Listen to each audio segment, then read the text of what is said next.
உங்களுக்கு negative blood குரூப்பாக இருக்குது அப்படிங்கும்போது குழந்தையோட பிளட் குரூப் வந்து பாசிட்டிவாகவும் இருக்கலாம், நெகட்டிவாகவும் இருக்கலாம். ஒருவேளை உங்களோட குழந்தைக்கு நெகட்டிவ் இருக்குது, உங்களுக்கும் நெகட்டிவ் இருக்குது அப்படிங்கும்போது சேம் பிளட் குரூப் தானே, ஒன்றும் ப்ராப்ளம் இல்லை. பட் உங்களுக்கு நெகட்டிவ், உங்கள் குழந்தைக்கு பாசிட்டிவ் அப்படிங்கும்போது தான் ப்ராப்ளம் வந்து ஸ்டார்ட் ஆகுது.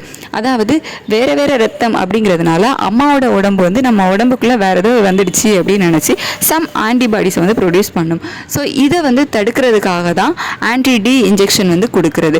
இந்த ஆன்டிபாடிஸ் உங்க உடம்புல இருக்குதா இல்லையா அப்படிங்கறத செக் பண்றதுக்காக தான் இந்த ஐசிடி டெஸ்ட் வந்து எடுக்கிறாங்க. இந்த ஐசிடி டெஸ்ட் வந்து ஃப்ரீக்வெண்டா எடுப்பாங்க. அதாவது ஒரு மாசத்துக்கு ஒருக்கா, 2 மாசத்துக்கு ஒருக்கா. ஸோ இந்த மாதிரி வந்து ஐசிடி டெஸ்ட் வந்து எடுப்பாங்க. ஆன்டி-டி இன்ஜெக்ஷன் வந்து உங்களுக்கு கொடுத்துட்டாங்க அப்படின்னா அதுக்கப்புறமா இந்த ஐசிடி டெஸ்ட் வந்து எடுக்க தேவையில்லை. ஏன்னா அந்த ஆன்டிடியோட வேலை உங்க உடம்புல ஆன்டிபாடிஸ் வந்து உருவாகாம தடுக்கிறது தான்.